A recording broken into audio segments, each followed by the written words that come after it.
তিনটি আদেশ এবং তিনটি নিষেধ করেছেন। মোট ৬টি কর্ম আল্লাহ রাব্বুল আলামিন এই আয়াতে কারিমায় মানব জাতির জন্য দিয়েছেন। হযরত আব্দুল্লাহ ইবনে মাসউদ রাদিয়াল্লাহু তাআলা আনহু এই আয়াতে কারিমা নাযিল হওয়ার পরে তিনি বলেন, কোন ব্যক্তি যদি ব্যক্তি, পরিবার, সমাজ জীবনের জন্ম থেকে মৃত্যু পর্যন্ত সর্বক্ষেত্রে এই আয়াতে কারিমাকে অনুসরণ করতে পারে, তার জীবন চলার জন্য যথেষ্ট হয়ে যাবে। আয়াতে কারিমায় আল্লাহ রাব্বুল আলামিন মানব জাতির জন্য তিনটি উপদেশ দিয়েছেন, আদেশ দিয়েছেন। এক নম্বর হলো জীবনের সর্বক্ষেত্রে ইনসাফ বজায় রাখা। যেরকম কি বজায় রাখা? ইনসাফ বজায় রাখা, ইনসাফ ভিত্তিক জীবন যাপন করা, আদল বজায় রাখা, সাম্যতা বজায় রাখা, ভারসাম্যতা রাখা, সকল কাজের মধ্যে মেজারমেন্ট ঠিক রাখা। যেমন আমরা একটা সুস্বাদুপূর্ণ তরকারি যখন রান্না করি, সব কিছু ঠিকঠাক আছে কিন্তু লবণ কম আছে, মজা লাগবে? আবার সবকিছু ঠিকঠাক আছে, লবণ একটু বেশি আছে, তাও মজা লাগবে? লাগবে না।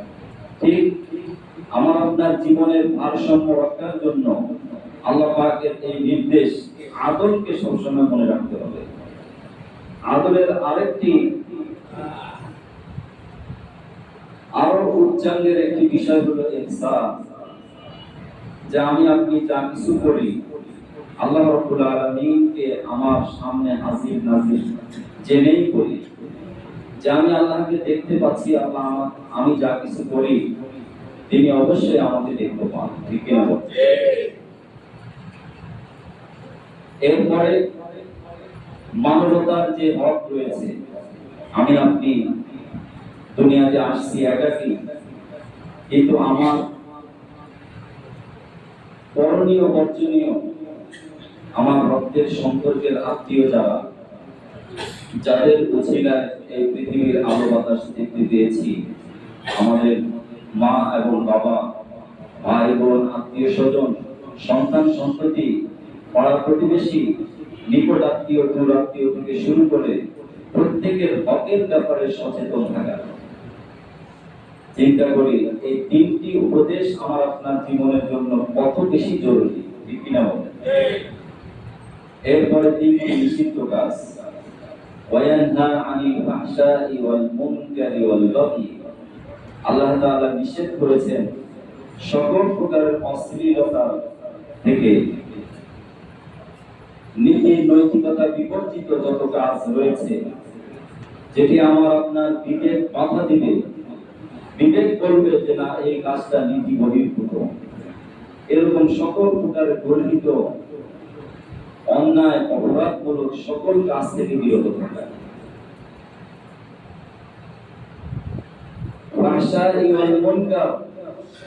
আর মুনকার শব্দের অর্থ হলো যেই কাজটা আমার আপনার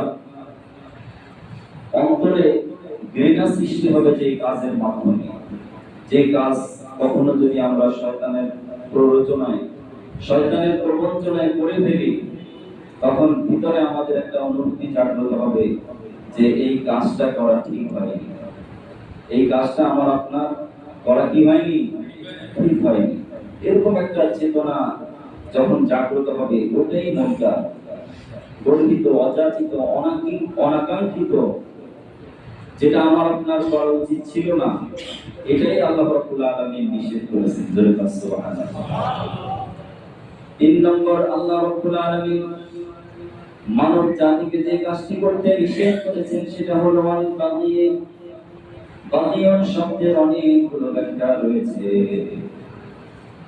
তাফসীরে ইবনে কাসীর তিনি ব্যাখ্যা করেন আয-যুলম। বাগিয়ন শব্দের অর্থ জুলুম করা, বাংলা যার অর্থ হলো কারো প্রতি অবিচার করা, অন্যায় করা, কারো হক নষ্ট করা, অবৈধ উপার্জন করা। দুনিয়াতে আল্লাহ রাব্বুল আলামিন যা কিছু মানুষের জন্য নিষেধ করেছে, সকল নিষিদ্ধ কাজগুলো করার নামই হলো বাগিয়ন। আল্লাহ যেটা নিষেধ করেছেন সেটা করা যাবে নাকি যাবে না? যাবে। এই বাগিয়নের ব্যাখ্যায় মোল্লা আলী কারি রহমাতুল্লাহ আলাইহি তার হাদিস শরীফের মধ্যে বলেন, বাগিয়ন মানে হলো আল্লাহ রাব্বুল আলামিন প্রত্যেক বান্দাকে একটা তার মেধা সমপরিমাণ সীমা রেখা দিয়ে দিয়েছেন। এই সীমার মধ্যে না থেকে কোনো ব্যক্তি যদি সীমা অতিক্রম করে যায় সেটাই হলো বাগিয়ন। সীমা অতিক্রম করা। আল্লাহ রাব্বুল আলামিন আমাদেরকে যেমন চলতে ফিরতে উঠতে বসতে খেতে আমাদের জীবন যাপনে একটা নির্দিষ্ট নির্ধারিত সীমা রেখা দিয়ে দিয়েছেন, ঠিক কিনা বলেন? এই সীমা অতিক্রম করার নামই হলো বাগিয়ন। আর যারা সীমা অতিক্রম করবে আল্লাহ রাব্বুল আলামিন কোরআনের ভাষায় তাদেরকে বলেছেন তারা জালিম। কি বলেছেন? জালিম।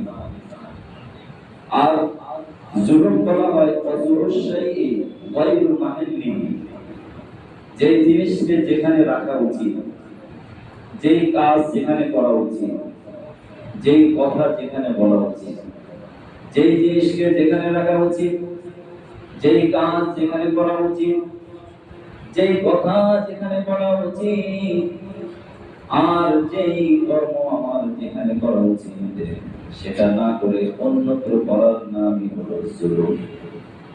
সেটা না করে আমি যদি এর বাহিরে কোনো কিছু করি সেটাই হলো জুলুম।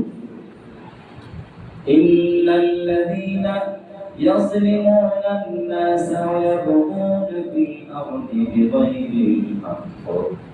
আল্লাহ রাব্বুল আলামিন বলেন, নিশ্চয়ই যারা মানুষের উপরে জুলুম করে, মানুষের উপরে জুলুম করে, নির্যাতন করে, অত্যাচার করে এবং পৃথিবীতে আল্লাহ রাব্বুল আলামিনের অবাধ্য আচরণ করে, তার জন্য দুনিয়াতেও শাস্তি আছে, আখিরাতেও শাস্তি আছে না নাই? আছে কি না? চরম শাস্তি আছে আখিরাতে, দুনিয়াতেও শাস্তি আছে। নবীজি বলেন, হাদিস শরীফের ঘোষণা, দুনিয়াতে যদি কোনো ব্যক্তি অন্য কোনো ব্যক্তির উপর জুলুম করে, তার সম্পদ বিনাশ করে, তার সম্মান নষ্ট করে, এমনকি কেউ যদি অন্যায়ভাবে কারোর সম্পদে এক বিভাগ পরিমাণ যদি গ্রাস করে ফেলে, কিয়ামতের দিন একেবারে ওই জমিন থেকে শুরু করে ৭ আসমান পর্যন্ত ভারী জিনিস তার কাঁধে দিয়ে দেওয়া হবে, তাকে সেটা বহন করতে হবে। কিয়ামতের ময়দানে কঠিন মুসিবতের সময় এই ভারী জিনিস তার বহন করা সম্ভব হবে না। এমনকি নবীজি বলেন, যেখানে মানুষের উপরে প্রকৃত জুলুম চলে, অন্যায় চলে এবং অপরাধ বেশি চলে এবং যারা নির্যাতিত নিপীড়িত মুসলিম মানুষ তাদের উপরে যেখানে অপরাধ বেশি চলে, এই জনপদের উপরে আল্লাহ রাব্বুল আলামিন একজন জালিম শাসক নিয়োগ করে দেন। ওই জালিম শাসক তাদের উপরে এমন ভাবে চেপে বসে তাদের আর কিছুই করার থাকে না। নবীজি ভবিষ্যৎবাণী করেছেন, যে জাতির উপরে, যে জাতি মানুষের উপরে জুলুম করবে, যেখানে জুলুমের মাত্রা বেড়ে যাবে, যেমন একজন ব্যবসায়ী, তার জুলুমটা কি? মালের ভেজাল দেওয়া, ঠিক কিনা বলেন? ওজনে কম দেওয়া, মিথ্যা কথা বলা, ভালো মাল পছন্দ দিয়ে খারাপ মালকে ভালো মাল বলা, ভালো পণ্য সেটা খারাপ পণ্যের সাথে মিলিয়ে বিক্রি করা, এগুলো তার জন্য ছিল। একজন চাকরিজীবী যে চাকরি করে সে তার কর্মে ফাঁকি দেওয়া, সময় মতো হাজিরা না দেওয়া, সময় শেষ হওয়ার আগে আবার কর্ম থেকে চলে আসা, মালিককে ফাঁকি দেওয়া, এটাই তার জন্য ছিল। একজন পিতা, একজন মা তার সন্তানকে প্রতিপালন করার যে আল্লাহ রাব্বুল আলামিনের নির্দেশনা রয়েছে, সেই নির্দেশ অমান্য করাটাই জুলুম, ঠিক কিনা বলেন? আবার একজন সন্তান সে যদি তার মাতা পিতার উপরে অবিচার করে, জুলুম করে, সেটাও জুলুম। আবার একজন প্রতিবেশী যদি অন্য প্রতিবেশী তার কষ্ট পায়, সেটাও জুলুম। সেটাও কি জুলুম। অতএব যে জিনিস যে অবস্থায় রাখা, সেটা না রেখে যদি অন্য কোনো পন্থায় রাখা হয়, সেটাই জুলুম। এখন একজন মানুষের প্রাপ্য যেটা, তাকে যদি আমরা সেটা না দিই, আল্লাহর ভাষায় সেটাই জুলুম। ঠিক কিনা বলেন? এজন্য প্রিয় নবী মুহাম্মদুর রাসূলুল্লাহ সাল্লাল্লাহু আলাইহি ওয়াসাল্লাম বলেন, যে জাতির মাঝে প্রকাশ্যে জুলুম চলবে, যে জাতি ওজনে কম দিবে, মালে ভেজাল দিবে, ওই জাতির উপরে দুইটা আযাব একেবারে ব্যাপকভাবে আল্লাহর পক্ষ থেকে পতিত হবে। জোরে বলেন নাউযুবিল্লাহ। কয়টা আযাব? দুইটা আযাব। এক নম্বর হলো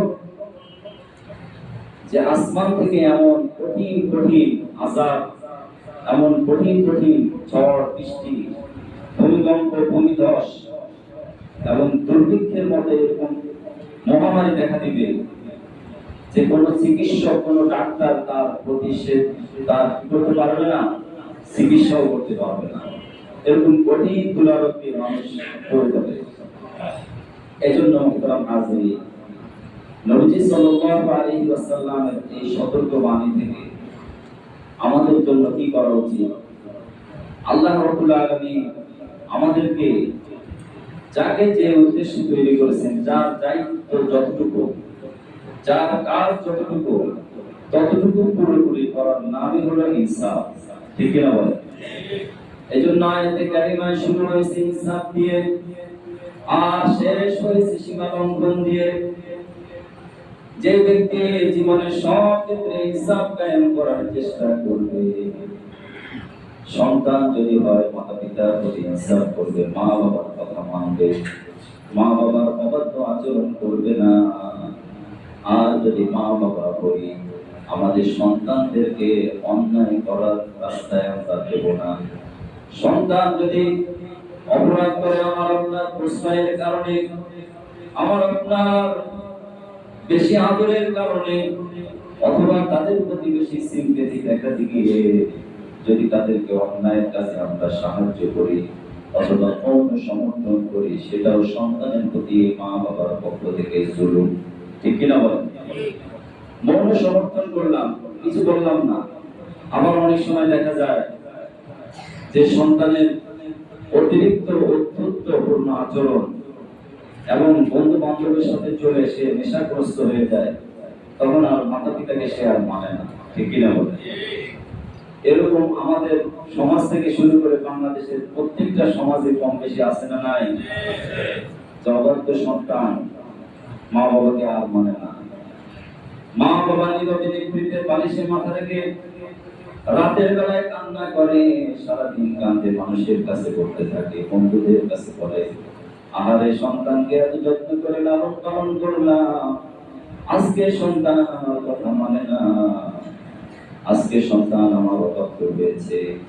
এখন আফসোস করে কোনো লাভ নাই, কারণ আপনি তো যখন সন্তান ছোট ছিল, আপনার নিয়ন্ত্রণে ছিল, আমার আপনার কন্ট্রোলে যখন ছিল, তখন আমরা দায়িত্ব সঠিকভাবে পালন করি নাই। ঠিক কিনা বলেন?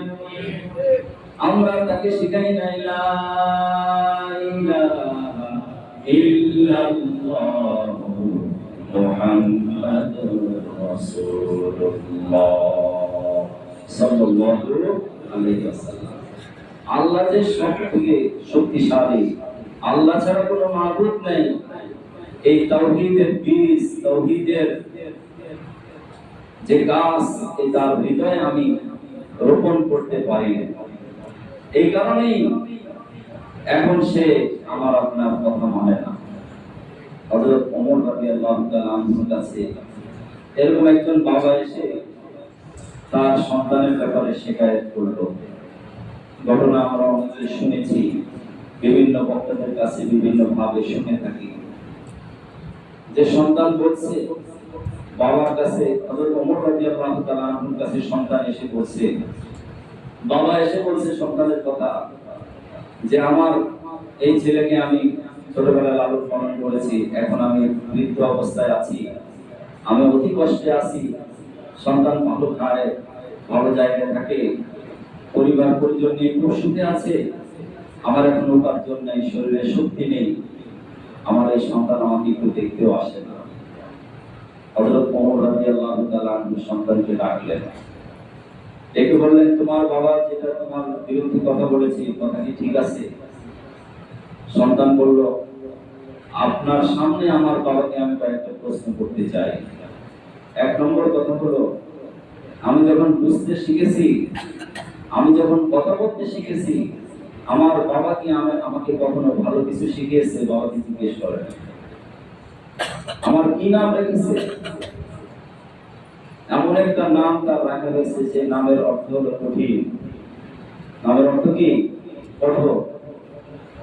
এরপরে তাকে দিন শিখায় নাই, তাকে কোরআন শিখায় নাই, তাকে নবীদের আদর্শ শেখানো হয় নাই, তাকে সত্যর পথে চলতে হবে, মিথ্যা বর্জন করতে হবে, জীবনে সৎ পথে চলতে হবে। বাবা মা হিসাবে, বাবা হিসাবে সে আমার দায়িত্ব পালন করে নাই, শুধুমাত্র জন্ম দেওয়ার দায়িত্ব ছিল, এটাই সে দিয়েছে, আর কোনো দায়িত্ব সে পালন করেনি। অতএব আমি এখন কেন তাকে দেখতে যাব? এরকম মাতা পিতা আমাদের সমাজে আছে না নাই? আছি। আমরা প্রত্যেকে হিসাব করি, আত্মসমালোচনা করি যে আমি আপনার যে সন্তান আছে তাদেরকে আমরা এখন কিভাবে গড়ে তুলছি, কোন পরিবেশে তাদেরকে রাখছি, কোন শিক্ষাঙ্গন তাদের জন্য বেছে নিচ্ছি, কোন বন্ধুদের সাথে তাদের চলাকে আমি ওপেন করে দিচ্ছি, কার সাথে সে চলাফেরা করে। আমার আপনার মনিটরিং, আমার আপনার দায়িত্ববোধ, আমার আপনার যে বিবেকবোধ, এই বিবেকবোধ থেকে একজন মুসলমান হিসেবে আমি আপনি চিন্তা করে দেখি আমার আপনার দায়িত্ব ঠিক মতো পালন করতে পারছি কিনা। ঠিক কিনা বলে? এরপরে আল্লাহ রাব্বুল আলামিন সন্তানদেরকে বলে দিলেন, আল্লাহ তা'বুদু ইল্লা ইয়্যাহু ওয়া বিল ওয়ালিদাইনি ইহসানা, যে আল্লাহ ছাড়া কারো ইবাদত করা যাবে না, কারো হুকুম পালন করা যাবে না। আল্লাহ এবং তার রাসূলের পরে মা বাবার সাথে সৎ আচরণ করো, ভালো ব্যবহার করো। তারা যদি কষ্টে পতিত হয় তাদের কষ্ট লাঘব করার জন্য চেষ্টা করো। এমনকি মাতা পিতা যদি বিরক্ত হয়ে কখনো তোমাকে কষ্ট দেয়, এই মা বাবার মনে কষ্ট পাবে ছোট্ট একটি শব্দ আল্লাহ রাব্বুল আলামিন কোরআনে বলে দিয়েছেন যে এই শব্দটাও পর্যন্ত বলে মাতা পিতার মনে কষ্ট দিও না। জোরে বলুন সুবহানাল্লাহ। শব্দটা কি? এই কথাটা পর্যন্ত বলা যাবে। এটা কার কথা?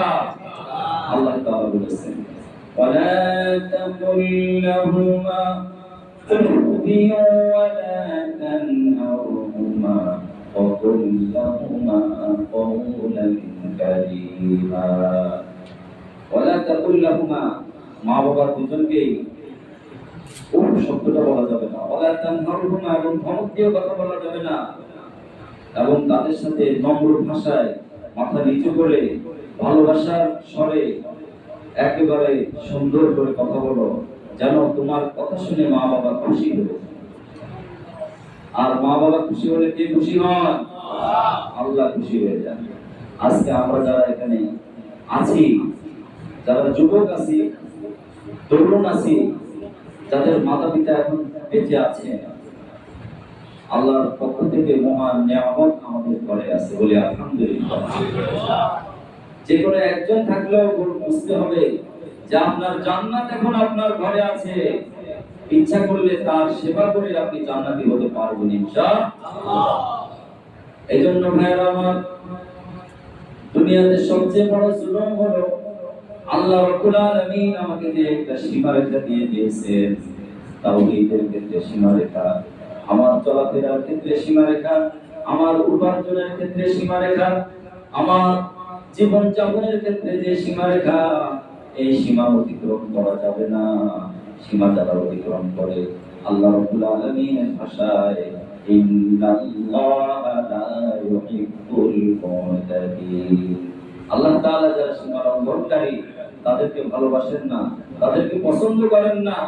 দুনিয়াতেও তাদের শাস্তি আছে এবং আখিরাতে অনন্ত অসীম জীবনের জন্য শাস্তি তাদের আছে না নাই? মুহতারাম হাজিরিন, এজন্য আমরা চেষ্টা করব কোরআনুল কারীমের এই তিনটি আদেশ মেনে চলার জন্য, আর তিনটি নিষিদ্ধ কাজ বর্জন করার জন্য। সবাই রাজি আছি ইনশাআল্লাহ? এক নম্বর হলো জীবনের সর্বক্ষেত্রে আদিল হওয়া, ইনসাফ বজায় রাখা। দুই নম্বর, আল্লাহ রাব্বুল আলামিনকে হাজির নাজির জেনে ইহসানের সাথে সকল আমল করা।